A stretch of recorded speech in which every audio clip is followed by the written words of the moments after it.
पाठ 7 सर्वनाम प्रोनाउन। बच्चों, इस चित्र को देखिए और वाक्य पढ़िए। मनु और तनु बहनें हैं। मनु और तनु आपस में बातचीत कर रही हैं। मनु ने तनु से कहा, मनु तनु को मनु की गुड़िया से शाम को खेलने देगी। इस वाक्य को ऐसे भी लिख सकते हैं, मनु और तनु बहनें हैं, वे आपस में बातचीत कर रही हैं। मनु ने तनु से कहा, मैं तुम्हें अपनी गुड़िया से शाम को खेलने दूंगी। इस वाक्य में मनु के स्थान पर मैं, अपनी, तनु के स्थान पर तुम्हें तथा उन दोनों के स्थान पर वे का प्रयोग हुआ है। क्या आप समझे? हम बार बार मनु तनु नाम शब्दों के स्थान पर मैं, तुम्हें, अपनी, वे आदि शब्दों का प्रयोग क्यों कर रहे हैं? क्योंकि इन शब्दों का प्रयोग नाम शब्दों के स्थान पर किया जाता है। इन शब्दों को सर्वनाम कहते हैं।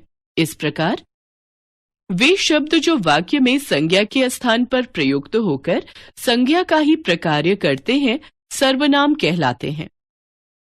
सर्वनाम के भेद: पुरुषवाचक, निश्चयवाचक, अनिश्चयवाचक, प्रश्नवाचक, संबंधवाचक, निजवाचक। सर्वनाम शब्द स्त्रीलिंग या पुल्लिंग में समान होता है, जैसे रघु मैं पढ़ रहा हूं, राधा मैं भी पढ़ रही हूं। यहां क्रिया पुल्लिंग स्त्रीलिंग है, पर सर्वनाम समान है। पुरुषवाचक सर्वनाम: जिन सर्वनाम शब्दों का प्रयोग वक्ता अपने लिए, सुनने वाले के लिए या किसी अन्य अनुपस्थित व्यक्ति के लिए करता है, वे पुरुषवाचक सर्वनाम कहलाते हैं, जैसे मैं, तुम, वह आदि। मैं स्कूल के लिए तैयार हूं, उत्तम पुरुष। तुमने बैग में पुस्तक रखी है, मध्यम पुरुष। वह तो सो रहा है, अन्य पुरुष। पुरुषवाचक सर्वनाम के 3 भेद होते हैं। उत्तम पुरुष बोलने वाला अपने लिए, मैं, हम तथा इनके विभिन्न रूप, जैसे मैंने, मुझे, मेरा, हमने, हमें, हमारा आदि।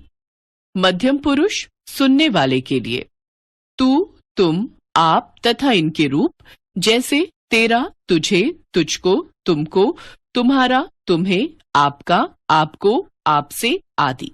अन्य पुरुष किसी अन्य या तीसरे व्यक्ति के लिए, वह, वे तथा इनके रूप, जैसे उसे, उसको, उसका, उन्हें, उनको, उनका आदि।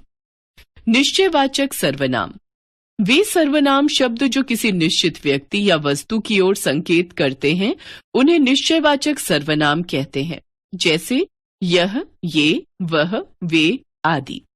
यह मेरा पेन है, सिपाही ने उसे पकड़ा था। यह उसे निश्चित वस्तु या व्यक्ति के बारे में संकेत कर रहे हैं, अतः निश्चयवाचक सर्वनाम हुए। विशेष: ध्यान रखिए, निश्चयवाचक सर्वनाम में जिन व्यक्तियों या वस्तुओं की ओर संकेत किया जाता है, वे वक्ता के सामने उपस्थित रहती हैं। यह, ये सर्वनामों का प्रयोग निकट की वस्तुओं या व्यक्तियों के लिए किया जाता है, तथा वह या वे शब्दों का प्रयोग दूर की वस्तुओं या व्यक्तियों के लिए। अनिश्चयवाचक सर्वनाम: जिन सर्वनाम शब्दों से निश्चित व्यक्ति या वस्तु का बोध नहीं होता है, उन्हें अनिश्चयवाचक सर्वनाम कहते हैं, जैसे कुछ वस्तु के लिए, कोई व्यक्ति के लिए। बाहर कोई खड़ा है, आप कुछ कह रहे थे। कोई तथा कुछ शब्दों द्वारा किसी व्यक्ति तथा किसी बात की अनिश्चितता प्रकट हो रही है, अतः ये अनिश्चयवाचक सर्वनाम हुए। प्रश्नवाचक सर्वनाम: जब किसी व्यक्ति या वस्तु को लेकर मन में प्रश्न उठते हैं कि वह वस्तु क्या है या वह व्यक्ति कौन है, तब उस वस्तु या व्यक्ति के स्थान पर प्रश्नवाचक सर्वनामों का प्रयोग किया जाता है। कौन व्यक्ति के लिए, क्या कौन सा या कौन सी वस्तु के लिए। मंदिर में कौन मिला था, मम्मी के हाथ में क्या है। कौन तथा क्या शब्द प्रश्न पूछने का काम कर रहे हैं, अतः ये प्रश्नवाचक सर्वनाम है।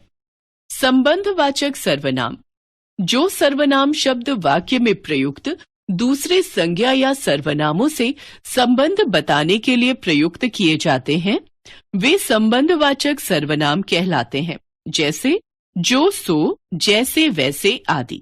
जो करेगा सो भरेगा, जिसने ध्यान से सुना उसने समझ लिया। निजवाचक सर्वनाम। निज शब्द का अर्थ है अपना। जो सर्वनाम शब्द वक्ता के द्वारा वाक्य के कर्ता के लिए प्रयुक्त किए जाते हैं वे निजवाचक सर्वनाम कहलाते हैं, जैसे स्वयं, खुद, अपने आप आदि। आप जाइए, मैं स्वयं कर लूंगी। अपना काम अपने आप करना चाहिए। एक बार फिर से, वह शब्द जो वाक्य में संज्ञा के स्थान पर आकर संज्ञा का ही प्रकार्य करे उसे सर्वनाम कहते हैं। सर्वनाम के 6 भेद हैं। पुरुषवाचक मैं, हम, तुम, आप, वह, वे। निश्चयवाचक यह, वह, यही, वही। अनिश्चयवाचक कोई, कुछ। प्रश्नवाचक कौन, क्या, किसने। संबंधवाचक जिसने, उसने, जो, सो। निजवाचक अपने, आप, खुद, स्वयं।